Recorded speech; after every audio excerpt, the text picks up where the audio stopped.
শীতকালের পপুলার খাবার কড়াইশুঁটির কচুরির রেসিপিটা আজকে আমি তোমাদের সাথে শেয়ার করব। একদম সিম্পলভাবে আমি রেসিপিটা করেছি, আশা করি তোমাদের খুব ভালো লাগবে। তাহলে চলো ভিডিওটা শুরু করা যাক।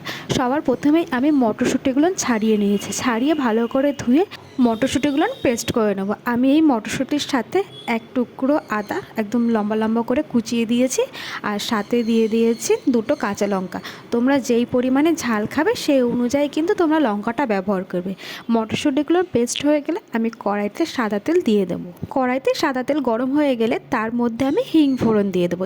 হিং ফোড়ন দেওয়ার পরে যে আগের থেকে পেস্ট করে রেখেছিলাম মটরশুঁটিগুলো, ওগুলো দিয়ে একটু নাড়িয়ে চাড়িয়ে তার মধ্যে স্বাদ মতো নুন আর পরিমাণ মতন চিনি দিয়ে দেবো। চিনি নুন একসাথে ভালো করে মিশিয়ে নেব। 5 মিনিট গ্যাসের ফ্লেম লো করে আমি পুরটাকে বানিয়ে নেবো, এবং পুরটা একদম আঠা আঠা হয়ে গেছে, তাহলে বোঝা যাবে আমার মটরশুঁটির পুরটা একদম রেডি হয়ে গেছে।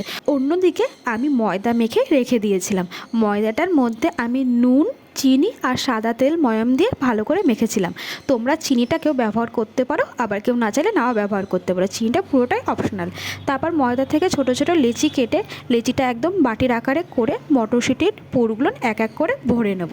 মটরশুঁটির পুর ভরতে ভরতে তোমাদের কাছে একটা প্রশ্ন করলাম, তোমরা কে কোথা থেকে ভিডিওটা দেখছো অবশ্যই কিন্তু আমাকে কমেন্ট করে জানাবে। এদিকে আমার সমস্ত পুর ভরা কমপ্লিট হয়ে গেছে। তারপর আমি ময়দার লেচিটাকে ভালো করে বেলে নেব।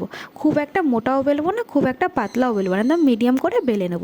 বেলা হয়ে গেলে কড়াইতে সাদা তেল গরম করে এক এক করে কচুরিগুলো সব ভেজে নেবো। চলো কচুরি ভাজতে ভাজতে কিছু ভালোবাসার মানুষের কমেন্ট পাওয়া যাক। প্রথম কমেন্ট করেছেন মোদকস কিচেন থেকে, থ্যাংক ইউ দিদিভাই কমেন্ট করার জন্য। দ্বিতীয় কমেন্ট করেছে রিমি ডেইলি লাইফ থেকে, thank you so much comment করার জন্য। একদম লাস্টে কমেন্ট করেছে বাংলাদেশ থেকে একটা দিদিভাই, থ্যাংক ইউ সো মাচ দিদিভাই আপনাকে কমেন্ট করার জন্য। দেখো তোমাদের কমেন্ট পড়তে পড়তে এইদিকে আমার কচুরি ভাজা হয়ে গেল। দেখে নিলে তো কত সহজ পদ্ধতিতে আমি এই কড়াইশুঁটির কচুরি রেসিপিটা শেয়ার করেছি। তোমাদের এই কড়াইশুঁটির কচুরি রেসিপিটা কেমন লাগলো অবশ্যই কমেন্ট করে জানাবে। ভিডিওটা ভালো লাগলে ভিডিওতে অবশ্যই লাইক করে চ্যানেলটাকে সাবস্ক্রাইব করে আমার পাশে থাকবে।